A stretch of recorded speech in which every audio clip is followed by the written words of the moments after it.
The stands were packed with parents, coaches, and kids, the loud chatter echoing off the pool's high ceilings. It was the regional swim competition, the one my daughter Emma had been training for all year. She was buzzing with excitement, a big smile plastered across her face as she waved to me from the edge of the pool. But I wasn't smiling back. My attention was locked on something else, or rather, someone else. Across the pool, leaning casually against the bleachers was John. Coach John. He looked the same as always, confident, relaxed, in control. His eyes scanned the pool, but when they landed on Olivia, my wife, he smiled in a way that twisted my gut. She was standing near the snack bar, chatting with another mom, but even from this distance, I could feel the connection between them. The stolen glances, the late-night messages, the secret meetings, they all flashed through my mind. A few weeks ago, I would have called myself paranoid. I would have shrugged off the doubts as irrational. But then Emma had come to me. "Dad," she'd said one evening, her little brow furrowed in confusion. "Why does Mom stay after practice to talk to Coach John alone? They're always meeting behind the building." That was the moment everything snapped into focus. I should have seen it earlier, the unexplained late nights, the way Olivia had become distant, always on her phone.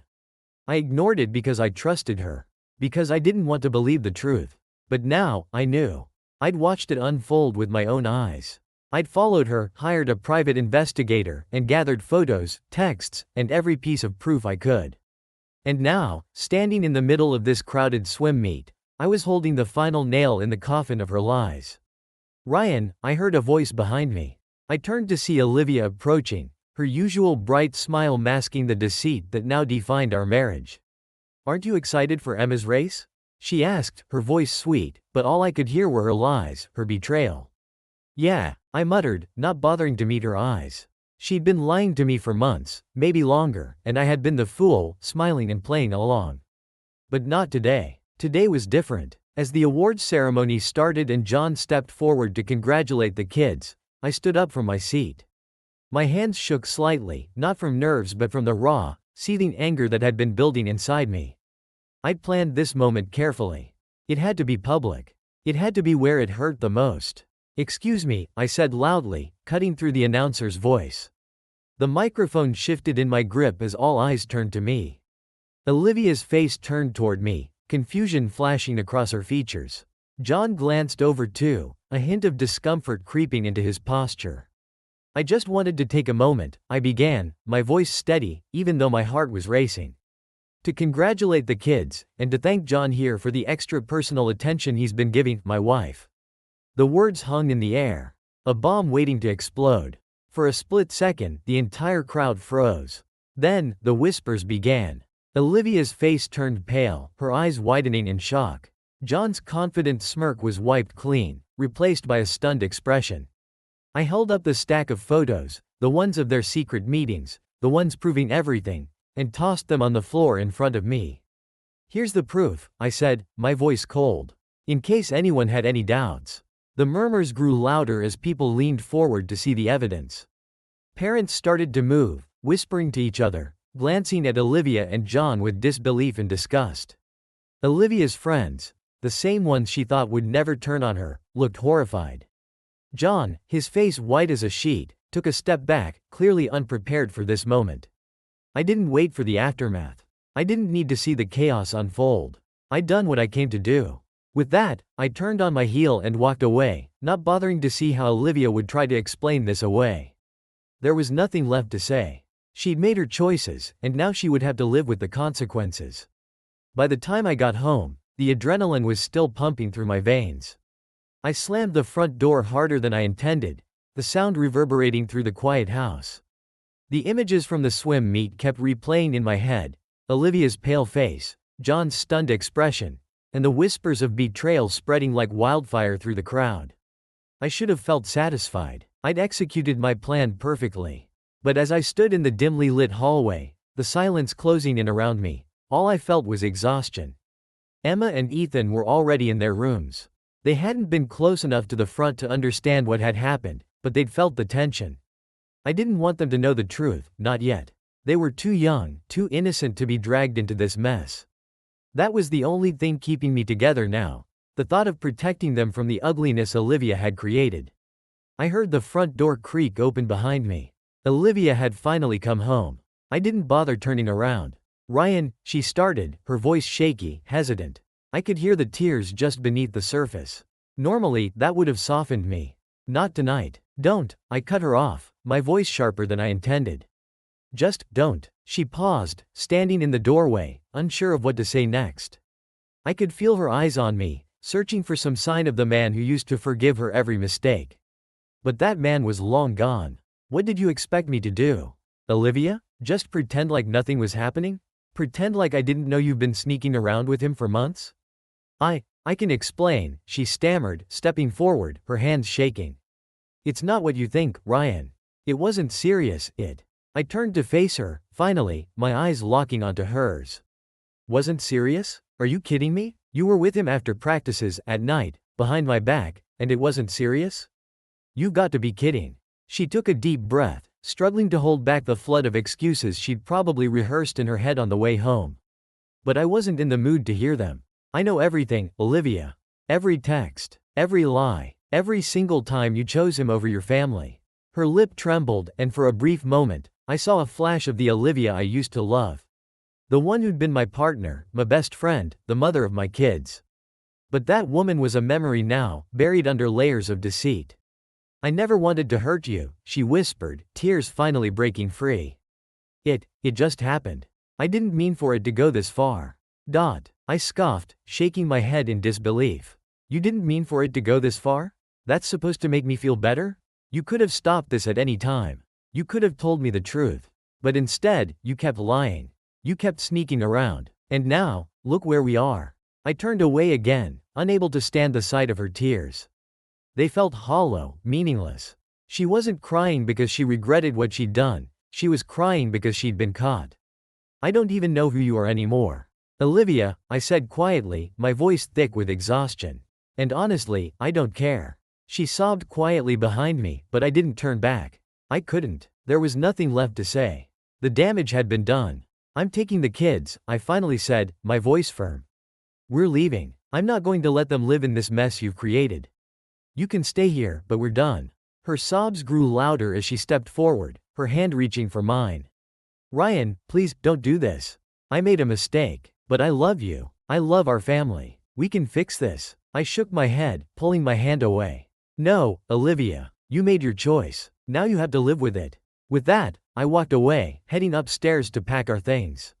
She didn't follow me. For the first time in weeks, I felt like I was in control. The weight of her lies was finally lifting, replaced by the determination to protect what mattered most, Emma, Ethan, and myself. As I packed the kids' bags, my mind raced with thoughts of the future. I didn't know what life would look like now, but I knew one thing for sure, we weren't staying here. Not in this house. Not with her. Downstairs, I could still hear her crying, her sobs echoing through the empty rooms. But I didn't care anymore. She'd chosen John, and in doing so, she'd lost everything. Now, I had to make sure she understood what that really meant. By the time I finished packing, the kids were sound asleep. I sat down on the edge of Emma's bed, watching her breathe softly. Her tiny face peaceful in the glow of her nightlight. She didn't know what was happening yet. But soon, she'd realize that everything had changed. Our family would never be the same. I bent down, kissed her forehead, and whispered, I'll protect you. I promise. And with that, I stood up, ready to leave this life behind for good. The house was cold when we left. I didn't look back as I loaded Emma and Ethan into the car, their sleepy faces peeking out from under blankets. The sky was still dark, and the only sound was the quiet hum of the engine as we pulled away from the life we used to know. Olivia was nowhere in sight. I figured she'd stay curled up on the couch, trying to process the wreckage she'd caused. The kids didn't ask questions. Emma just blinked at me in confusion, while Ethan clutched his stuffed dinosaur, too young to understand why we were leaving. I told them we were going on a trip, just the three of us, to get some fresh air. It wasn't a lie, but it wasn't the whole truth either. We drove in silence for a while, the city lights fading as the highway stretched before us. I had no real destination in mind, just away. Away from Olivia, away from the betrayal, away from the broken pieces of our life. Where are we going, Daddy? Emma's voice finally broke through the silence, small and uncertain. I glanced at her through the rearview mirror, trying to find the right words. "Somewhere new, sweetheart. Just you, me, and Ethan." She nodded slowly, though I could see the unease in her eyes. She was old enough to know something was wrong but still too young to understand the full weight of it. We reached a motel by morning, a quiet place on the edge of a small town, far enough away that I felt like we could breathe again. I checked us in, paid in cash. No need for Olivia to find us yet, and carried the kids inside. Emma curled up on one of the beds, too tired to ask more questions, while Ethan followed suit, his tiny body sinking into the soft pillows. I stood by the window, staring out at the empty parking lot. The reality of what I'd done was finally starting to sink in.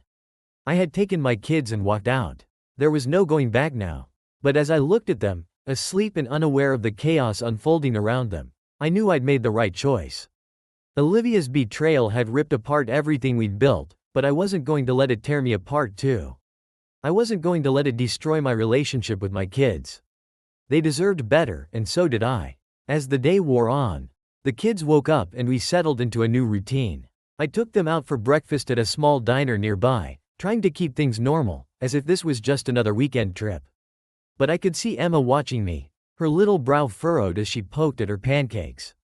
"Dad, is Mom coming?" she finally asked, her voice quiet, almost hesitant. I paused, setting down my coffee. This was the moment I'd been dreading, the moment I'd have to tell her that everything had changed. "No, sweetheart, not this time." Her eyes dropped to her plate, and for a second, she didn't say anything. I could see the questions swirling in her mind, the confusion and hurt building. But before she could ask more, Ethan tugged at her sleeve, distracted by something outside the window, and just like that, the conversation was over, at least for now. We spent the rest of the day exploring the town, visiting a small park where the kids ran around while I sat on a bench, my mind a million miles away. What was I supposed to do now? How was I going to rebuild our lives from the ground up? The phone buzzed in my pocket. "Olivia." I didn't answer. Instead, I watched Emma push Ethan on the swing, her laughter ringing out across the park. For a brief moment, everything felt okay, normal, even. But I knew it wouldn't last. Sooner or later, Olivia would find out where we were. Sooner or later, I'd have to face her again. But I wasn't ready. Not yet. That night, back in the motel room, after the kids had fallen asleep, I finally picked up the phone. There were more missed calls from Olivia, a few voicemails I wasn't ready to listen to, and one text message that stood out. "I'm sorry. Please, let's talk." I stared at the screen for a long time. Sorry? Was that supposed to fix everything? Was that supposed to erase months of lies and betrayal? I almost laughed at the thought. I'd already made my choice, and there was no turning back now. But as I lay down on the hard motel bed, the weight of it all began to press down on me. The exhaustion, the anger, the sadness, it was all still there, lingering just below the surface. I thought I'd feel relief, maybe even a sense of victory after everything that had happened at the swim meet. But instead, I just felt empty. The kids were safe. That was all that mattered. I had to keep reminding myself of that. Everything else, Olivia, John, the broken marriage, could wait. I had to focus on the future, on building something new for Emma and Ethan, something that wasn't poisoned by lies. The next morning, I woke up to Ethan climbing into bed with me, his little hands tugging at my arm. "Daddy, are we going home today?" I looked at him, his innocent face staring up at me, and felt a pang of guilt. Home. The word felt foreign now. I didn't know where home was anymore. "No, buddy," I said softly, pulling him into my arms. "Not today, and maybe not for a long time. For now, this small motel room, this quiet town, it was enough. We will figure out the rest later." 2 days passed at the motel, and each one felt heavier than the last. Emma started asking more questions, her big, worried eyes watching me like she was waiting for answers I couldn't give. The truth was, I was lost, too. Everything I thought I knew about our life had crumbled, and I was just trying to hold it together for the kids. But the weight of it all was beginning to crack through. It was early in the morning, and the kids were still asleep when I heard the knock on the door. It wasn't just a knock, though, more like a pounding. I knew who it was before I even opened it. I hesitated for a moment, taking a deep breath before turning the handle. When I swung the door open, there she was, Olivia. Her face was pale, her eyes swollen from what looked like days of crying. She stood there, her shoulders sagging under the weight of her guilt. For a moment, we just stared at each other, the tension thick enough to choke on. "Ryan," she whispered, her voice cracking. "Please, can we talk?" I stepped outside, closing the door behind me so the kids wouldn't wake up. I crossed my arms, standing stiff, waiting for whatever excuses she had lined up. But for once, she didn't seem to have any. She just stood there, hands wringing together, looking smaller than I'd ever seen her. "There's nothing left to say, Olivia," I said coldly, keeping my voice low so I didn't wake the kids. "I know everything." She flinched as if my words had physically hit her. "I didn't want it to be like this," she started, her voice trembling. "It was a mistake. A horrible, stupid mistake. Please, Ryan, just hear me out." I shook my head. "I heard enough when Emma told me about your meetings with John. You didn't even have the decency to hide it from our kids, Olivia. Do you know what that does to them? To me?" Her lip trembled as she reached for my hand, but I pulled away. "Ryan, I'm sorry. I know I messed up. I know I hurt you. But we can fix this. We can fix us." I laughed bitterly. "Fix us? There's no us left to fix, Olivia. You destroyed that the second you let him into our lives." She looked down, silent for a moment, before glancing up at me again, her eyes pleading. "I didn't love him, Ryan. It wasn't like that. I don't know why I did it. I was confused. Things between us haven't been right for a while." "Oh, so it's my fault now?" I snapped, my anger boiling to the surface. "You cheated because what? I wasn't good enough? Our marriage wasn't perfect, so you decided to sleep with the swim coach?" "No," she cried, tears spilling down her cheeks. "It's not like that. I lost myself. I wasn't thinking." I took a deep breath, trying to keep my composure. "Well, I've been thinking. And I don't see a way back from this. You betrayed me, Olivia. And worse, you betrayed our kids. I'm not going to let them grow up in a home built on lies." She broke down then, sobbing into her hands. For a second, I almost felt sorry for her. Almost. But then I remembered what she'd done, the lies, the deception, the nights she'd spent with John while I was home with the kids. The sympathy faded quickly. "I'm filing for divorce," I said flatly, watching as her shoulders shook with sobs. "And I'm going to fight for full custody. The kids deserve better than this." Her head shot up, panic flooding her eyes. "No, Ryan, please. Don't take them away from me. They're my life. I made a mistake, but they need their mother. They need stability," I replied coldly. "Something you clearly can't give them." She stepped closer, her hands shaking. "Please, I'll do anything. Just don't take them away. We can go to counseling, we can." "There's no we anymore, Olivia," I interrupted. "You made sure of that." She collapsed onto the ground, sobbing uncontrollably, and for a moment, I just stood there, watching her fall apart. It was strange. I'd always thought that if this moment ever came, I'd feel some kind of satisfaction. But now, standing over her, all I felt was emptiness. "I'll call you when I'm ready to talk about custody arrangements," I said, turning my back on her. I didn't wait for a response. I just walked back into the motel room and closed the door behind me. Inside, the kids were still asleep, oblivious to the chaos outside. I leaned against the door, taking a deep breath, trying to steady myself. The confrontation had been inevitable, but it didn't make it any easier. I walked over to Emma's bed, kneeling down beside her, brushing a strand of hair from her face. She stirred slightly but didn't wake up. I kissed her forehead softly and whispered, "I'm doing this for you." Then, I climbed into bed, staring at the ceiling, wondering what tomorrow would bring.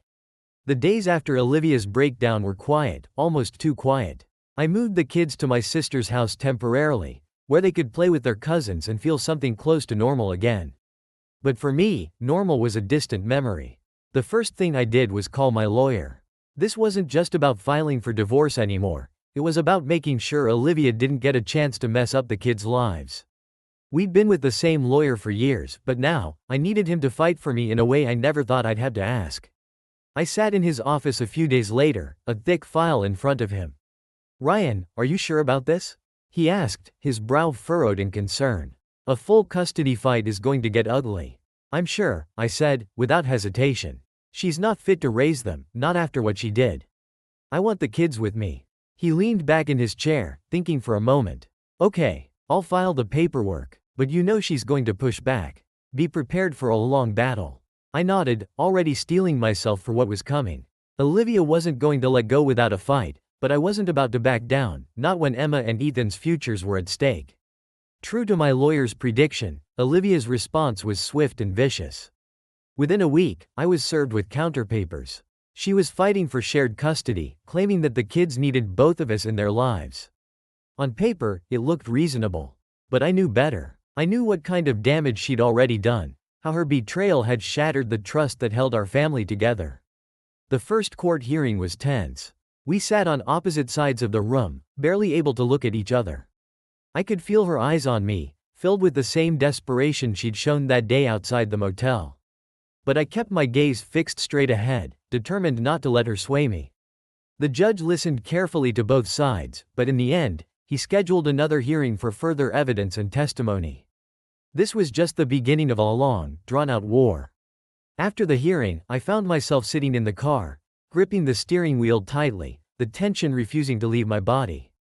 The weight of everything, the lies, the betrayal, the fight for the kids, it was all piling up. But as I looked out the window at the world going on outside, I realized there was no turning back now.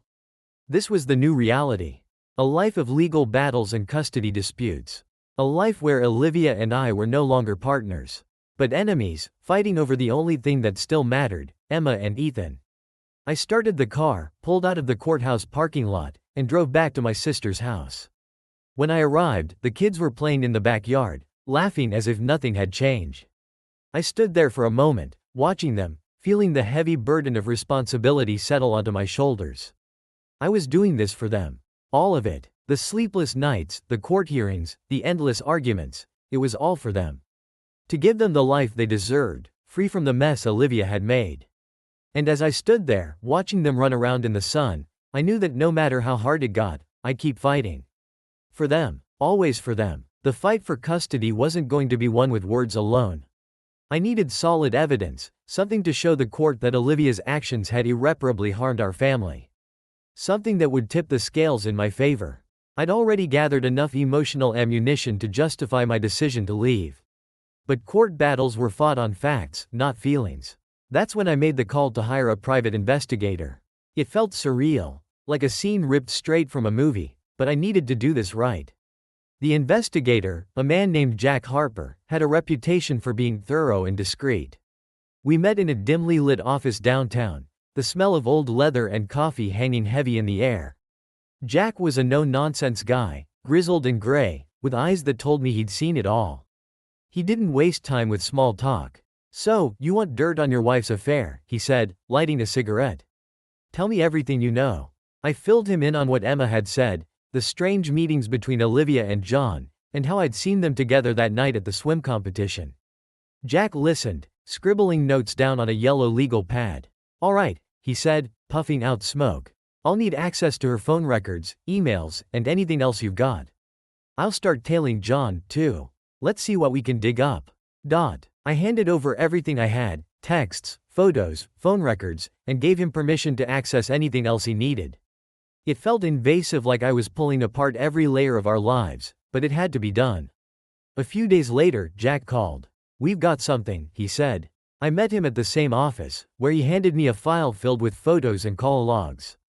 There were pictures of Olivia and John together, not just at the pool but at a cafe on the other side of town, at his apartment. And at hotels. They'd been more than just a fling. It was a full-blown affair, going back months, maybe even a year. My stomach twisted as I flipped through the evidence. I'd known it was bad, but seeing it laid out in black and white made it real in a way that felt unbearable. The photos were damning. Olivia smiling at John, their hands brushing, her head resting on his shoulder. "There's more," Jack said, flipping through the file. "Looks like John has a history of messing around with other clients. Too. Could be something the school board would be interested in." I gritted my teeth. This wasn't just about the affair anymore. This was about making sure John didn't get away with it, and that Olivia faced the full consequences of what she'd done. The evidence Jack gathered was more than enough to ruin both of them. "Send everything to my lawyer," I said, my voice steady, though I felt like I might shatter inside. "I want this ready for court." Jack nodded, closing the file and handing it over to me. "Consider it done. And good luck, man." You'll need it. I left the office with the weight of the file in my hand and the crushing realization that the woman I'd once loved had become a stranger. This evidence was the key to winning custody, but it came at cost. The final nail in the coffin of whatever remained of my marriage. A few weeks later, the courtroom was packed. Olivia sat on the opposite side of the room, her face pale but composed. We hadn't spoken since our last confrontation outside the motel, and the silence between us had only grown colder. Now, we were both preparing to face the inevitable. The judge called the case to order, and my lawyer, Tim, stood up to present our argument. He laid out everything in crisp, clear terms: Olivia's affair, the impact it had on the children, and how it had destroyed the foundation of our family. Then, he handed the judge the evidence file Jack had compiled. I watched Olivia's face as the judge flipped through the photos. She didn't cry this time. She just sat there, her hands clasped tightly in her lap as if bracing herself for the worst. Her lawyer, a sharp woman named Patricia, tried to argue that the affair didn't affect her ability to parent, but the photos told a different story. They showed a woman more invested in her relationship with John than in her duties as a mother. And when Tim brought up the fact that John had been involved with other clients who had kids on his swim team, the judge's expression shifted. This wasn't just a marital issue anymore, it was a matter of public trust. The final blow came when Tim called me to the stand. I took a deep breath and told the court everything. About Emma's confusion, about how Olivia had lied to my face, and about how I'd had to explain to our children why their mother wasn't coming home. I kept my voice calm and steady, even as the hurt boiled inside me. I'm not doing this to punish her, I said, my eyes locking with Olivia's across the room. I'm doing this because I want what's best for my kids. They deserve a stable home, and I can't trust her to provide that anymore. Olivia looked down at her lap, tears glistening in her eyes. But I couldn't let myself feel sorry for her. Not now. Not after everything. The judge listened carefully, nodding occasionally, but his face remained neutral throughout. When it was Olivia's turn to speak, she tried to defend herself, saying she'd made mistakes but still loved the kids. Her voice wavered, but her words rang hollow. The damage had been done, and no amount of apologies would fix what she'd broken. The hearing stretched for hours, but when it finally ended, the judge asked for a recess before giving his decision. The tension in the room was palpable as we waited for him to return. I sat there, my heart pounding, wondering if I'd done enough to protect the kids from the fallout of Olivia's betrayal. When the judge finally re-entered, everyone rose to their feet, and the room fell silent. He took a long moment before delivering his verdict. Given the evidence presented, he began, his voice firm. I believe it is in the best interest of the children for Mr. Ryan Anderson to be granted primary custody. Mrs. Olivia Anderson will retain visitation rights, but the court finds that her actions have compromised her ability to provide a stable home environment. I let out a breath I didn't realize I'd been holding. I'd won, but as I glanced over at Olivia, her face crumpling in defeat, I didn't feel triumphant. I felt empty. This was the outcome I'd been fighting for, but there was no satisfaction in it. Just the cold, hard reality that our family had been shattered beyond repair. The judge continued, outlining the visitation schedule and the terms of the custody agreement, but I barely heard him. All I could think about was what came next, picking up the pieces, moving forward, and trying to give the kids the life they deserved, without their mother by their side every day. As we left the courtroom, my lawyer patted me on the back, congratulating me on the win. But as I stepped outside into the bright afternoon light, I realized there were no winners here. Only survivors. I looked at my phone, seeing a message from Emma asking when I was coming home. Home. The word felt different now, but for the first time in a long while, I knew where that was. I texted her back, soon, sweetheart. We're going to be okay. Then, I drove to pick up my kids and start the next chapter of our lives. It didn't take long for word of the court decision to spread. The school drop-offs and pickups felt different now, colder. The once friendly parents who used to chat with Olivia and me now kept their distance. It wasn't just the affair that had turned people away, it was the fact that I had exposed it so publicly. Olivia's life began to unravel in ways I hadn't fully anticipated. John lost his job as a swimming coach almost immediately after the competition, once the administration caught wind of the scandal. Parents weren't exactly eager to have their kids trained by a man with that kind of reputation. And soon enough, he was gone from the pool altogether.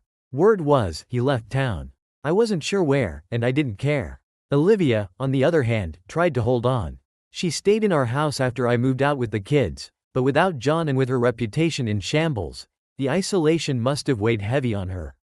People talked. They whispered behind her back, the same way they had at the competition, only now there was no escape for her.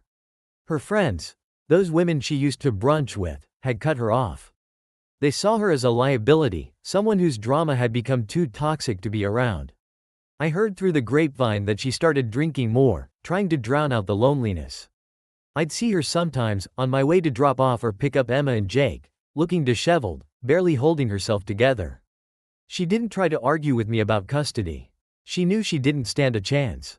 The kids were adjusting, but it wasn't easy. Emma still asked about her mom sometimes, why things had changed so much. Why we couldn't be a family like before. I'd always tell her the same thing. That sometimes adults make mistakes, and it doesn't mean we don't love her and Jake, but that things between me and her mom were different now. It was hard watching her try to understand something so complicated. Jake, on the other hand, seemed to take everything in stride. At 5, he was too young to grasp the depth of what had happened, but he'd stopped asking about his swimming lessons. I wasn't sure if he remembered what had happened with John, but I didn't push him to talk about it. Some things were better left unspoken. Life moved on, slowly, but it moved. I settled into a new rhythm with the kids, getting them to school, helping with homework, and spending weekends trying to keep them distracted.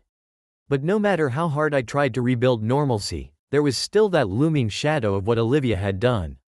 It lingered in the back of my mind, a reminder that even though I'd won the battle for custody, the war had left scars on all of us. It was a Saturday afternoon when my phone buzzed unexpectedly. Olivia's name flashed across the screen. She hadn't reached out to me in weeks, outside of the obligatory communication about the kids' schedules. My first instinct was to ignore it, but something made me answer. "Hello?" I said, my voice tense. There was a long pause on the other end, and for a moment, I thought she might hang up. "Ryan, can we talk?" Her voice was quieter than I remembered, almost fragile. "Not about the kids. Just about us." I wasn't sure how to respond. Part of me wanted to hang up, to let her wallow in the mess she'd created. But another part of me, a part that I wasn't proud of, was curious. Curious about what she could possibly say now that would change anything. "Okay," I finally said. "Where?" "Come by the house. I'll make sure the kids aren't around." It felt strange driving back to the house that used to be mine, the place where we had built a life together.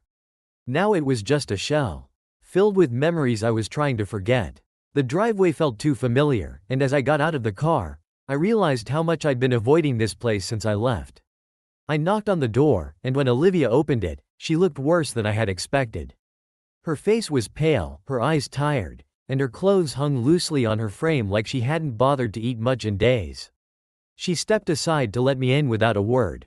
The living room was the same as I remembered, pictures of us and the kids still hung on the walls, mocking the life we'd lost. She motioned for me to sit on the couch, and we sat in awkward silence for a few moments before she spoke. "I don't know where to start," she said, wringing her hands in her lap. "But I owe you an apology, Ryan. For everything." Her words hung in the air between us. I had waited so long to hear her say that, and yet, now that she had, it felt hollow. "Too little, too late. I didn't call you for sympathy," she continued, her voice cracking. I want you to know that I'm sorry. For what I did to you. To the kids." I stared at her, trying to figure out if this was genuine or if she was just trying to ease her own guilt. But looking at her, I realized something.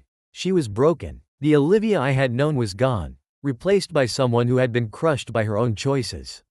"I'm not the one you should be apologizing to," I said quietly. "You should be thinking about Emma and Jake. They're the ones who lost the most." Her eyes filled with tears, and she nodded. "I know. I'm trying, but I don't even know how to start fixing what I've done." I stood up, unable to sit there any longer. "I don't know if you can fix it, Olivia. Some things can't be undone." As I headed for the door, I turned back to her one last time. "I hope you figure it out, for the kids' sake. But I'm done trying." I left the house without looking back, the weight of her apology hanging heavy in my chest. It didn't change anything. It didn't take away the pain or undo the damage.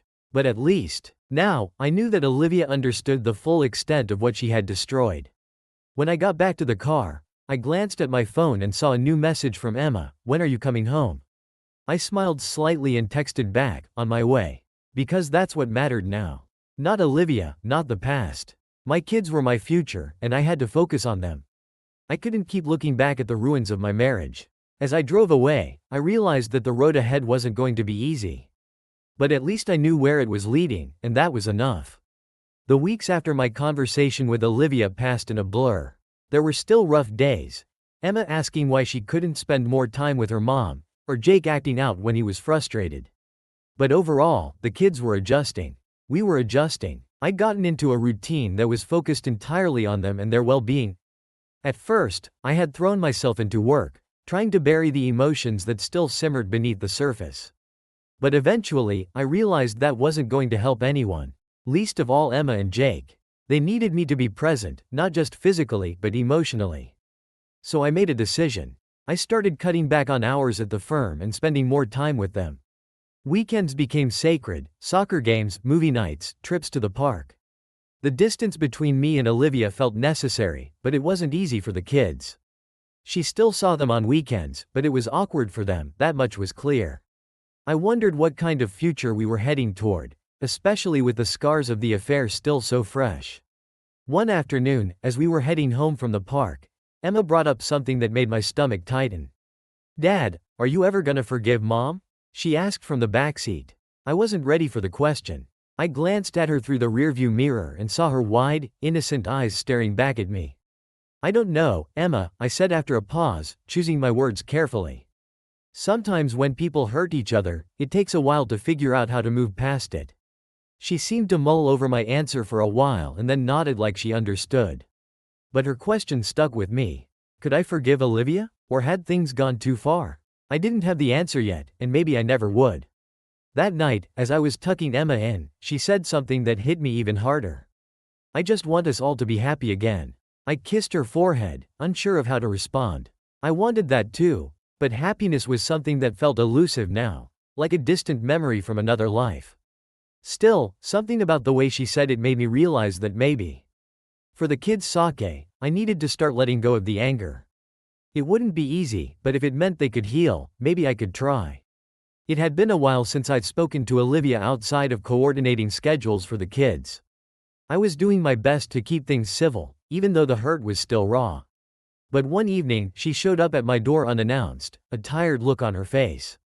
"Ryan, can we talk?" she asked, almost in a whisper.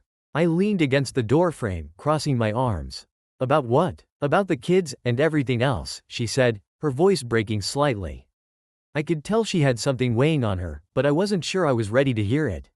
Still, I stepped aside and let her in. She sat down on the couch, wringing her hands, while I remained standing, waiting for her to start.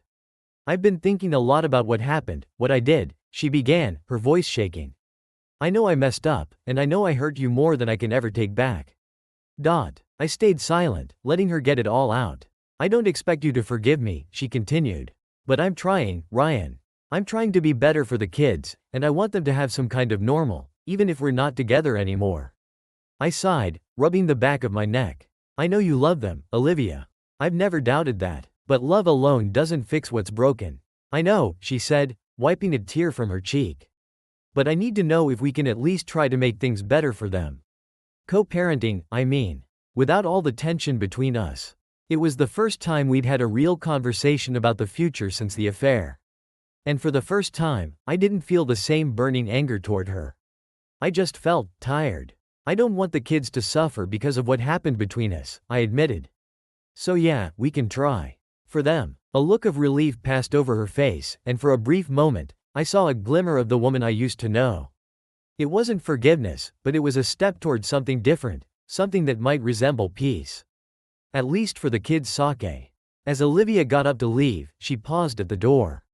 "Thank you, Ryan," she said softly, "for giving me this chance." I nodded but didn't say anything as she walked out. I wasn't sure what the future would look like, but maybe Emma was right. Maybe we all deserved a shot at being happy again, even if it meant finding that happiness separately. That night, after the kids were asleep, I sat in the quiet of my living room, thinking about the conversation with Olivia. It wasn't closure, but it was something. Maybe the next step wasn't about revenge or punishment anymore. Maybe it was about moving forward. For all of us. The weeks after my conversation with Olivia weren't as smooth as I'd hoped. Co-parenting wasn't easy, and there were plenty of awkward exchanges at drop-offs, strained conversations about the kids' schedules, and tension that hung in the air like a fog. Still, I stuck to the promise I made, to try, for Emma and Jake's sake. One Saturday, we had to sit through Jake's soccer game together. It was the first time in months that we'd been in the same space for more than just a quick handoff of the kids. Olivia sat on the opposite side of the field from me, and I could feel her glancing over now and then, though I kept my eyes fixed on the game. Jake was having a good day on the field, and by halftime, he'd already scored a goal. I could see the pride on his face as he looked over to the sidelines, searching for both of us. I raised my hand to give him a thumbs up, and out of the corner of my eye, I saw Olivia do the same. After the game, Jake ran up to both of us, his face glowing with excitement. "Did you see me, Dad? Did you see my score?" "Of course, I did, buddy," I said, ruffling his hair. "You were awesome out there." He turned to Olivia next. "Mom, did you see?" She smiled, though it seemed forced. "I did. You were great." For a brief moment, the three of us stood there, caught in the remnants of what used to be a family. It was strange, surreal even, but in that moment, I realized that this was going to be our new reality. Not a family in the traditional sense, but something different. Something fractured. That evening, after I dropped the kids off at Olivia's place, I sat in my car for a while before driving off. The memories of the life we had once shared, the home we had built, the family we'd tried to create, they flooded my mind. I had spent so much time focusing on what I'd lost that I hadn't stopped to think about what I still had.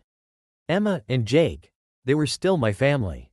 And no matter how much had changed, that was something that would never be taken away.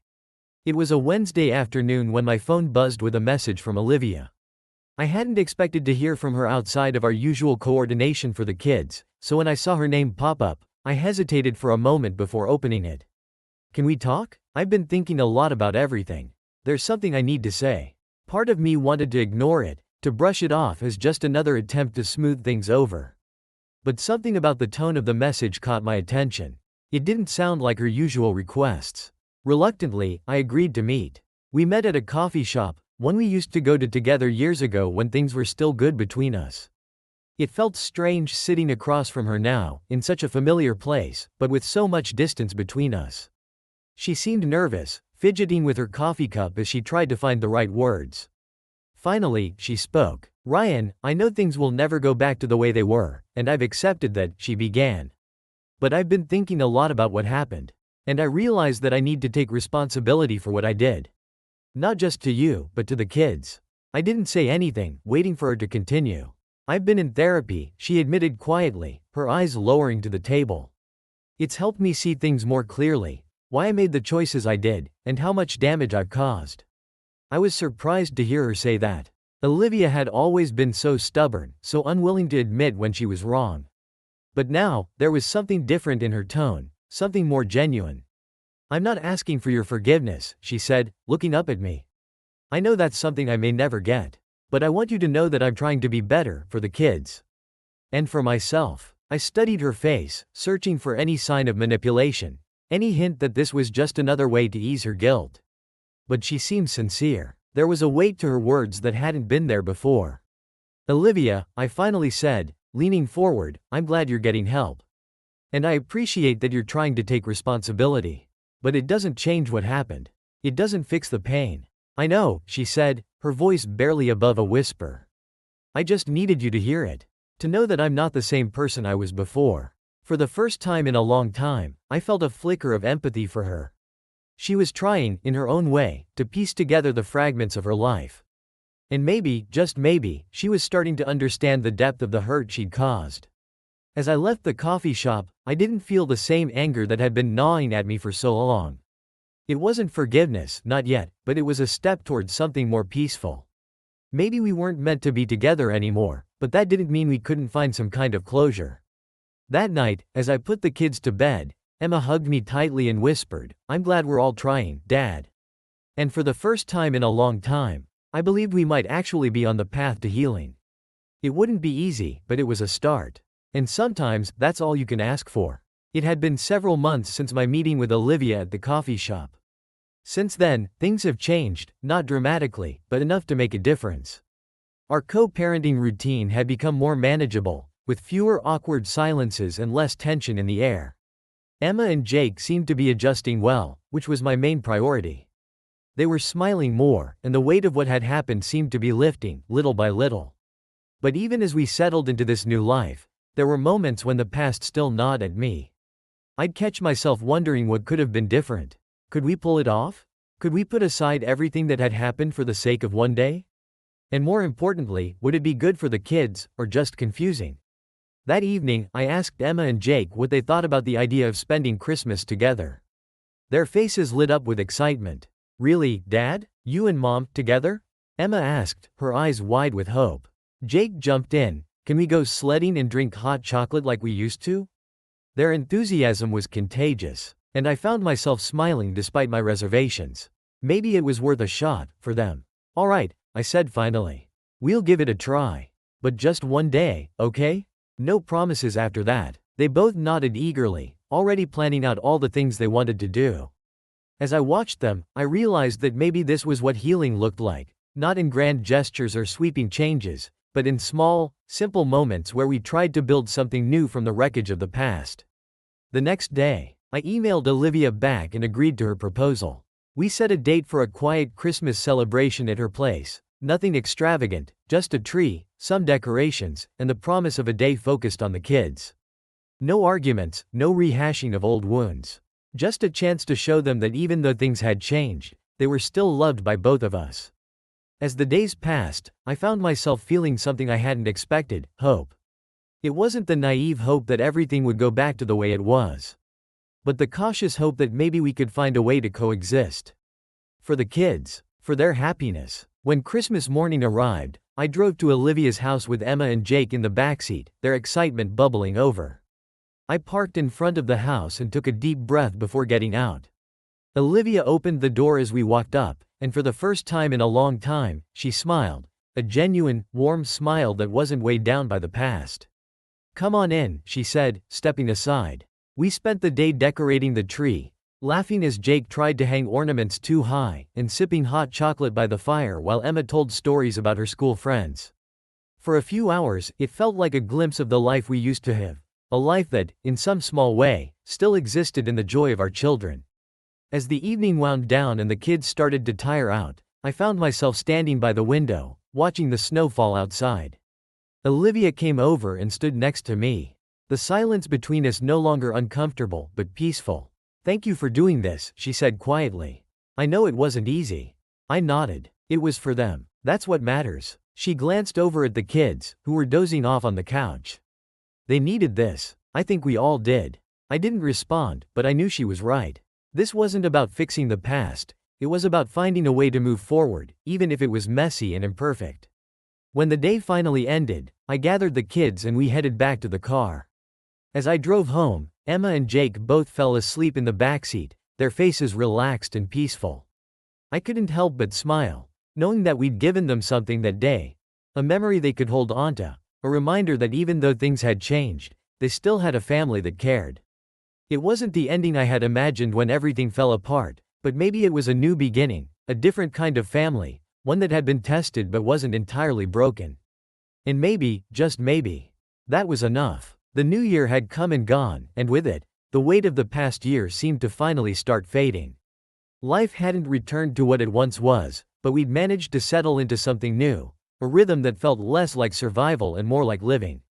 The kids were happier, and I'd found a sense of peace in focusing on them, rather than the pain of betrayal that had once consumed me. I hadn't spoken much to Olivia since Christmas, outside of coordinating schedules for Emma and Jake. It was easier that way, keeping things simple, and letting time create distance between us. But the conversation we had at Christmas, the fragile truce we'd found, lingered in my mind. One evening, after putting the kids to bed, I sat down with a glass of whiskey and stared at the divorce papers that still sat unsigned on the edge of my desk. We'd agreed to wait until the holidays were over before moving forward, to give the kids some sense of normalcy. But now, the holidays were behind us, and the reality of finalizing things loomed over me. I reached for a pen, hovering over the line where I was supposed to sign. It felt like the final step, the last nail in the coffin of our marriage. And yet, I couldn't bring myself to do it. Not out of hope or regret, but out of something deeper, acceptance. For so long, I had been fueled by anger, driven by the need for revenge, the desire to make Olivia pay for what she'd done. And I had succeeded in a way. John had lost his job. And Olivia's reputation had taken a hit in the community. But what had it really brought me? Satisfaction? Closure? Not in the way I'd imagined. If anything, it had left me feeling emptier than before. The truth was, holding on to that anger had only made things worse for me. It had kept me trapped in the past, unable to move forward, unable to heal. As I sat there, staring at those papers, I realized that the final step wasn't just about ending the marriage. It was about letting go of the bitterness that had defined me for so long. I signed the papers. The weight of the pen on the page felt like a release, as though I was finally giving myself permission to move on. To stop living in the shadow of what had happened and start focusing on what lay ahead. The next day, I called Olivia and told her I'd signed the papers. There was a pause on the other end of the line, and for a moment, I wondered if she felt the same sense of finality that I did. "Thank you, Ryan," she said softly. "I know this hasn't been easy. For either of us. No, it hasn't," I admitted. "But it's time. We both need to move forward." She agreed, and we arranged to meet with the lawyer to finalize everything. It was a quiet, civil exchange, free from the drama and tension that had once defined our interactions. As I walked out of the lawyer's office, the finality of it all washed over me. Not in a painful way, but in a way that felt liberating. That evening, I stood on my porch, watching the sun dip below the horizon.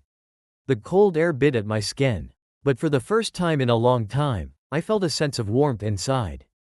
Not because everything was perfect, but because I had finally let go of the anger, the hurt, and the need for revenge. Life wasn't what I'd planned, but it was still mine. I still had Emma and Jake, and they still had me. That was what mattered. As the darkness settled in around me, I realized that this wasn't an ending, it was the beginning of something new. A chance to rebuild, not from the ruins of what had been lost, but from the foundation of what remained. And for the first time in what felt like forever, I felt hopeful. Not for the past, but for the future.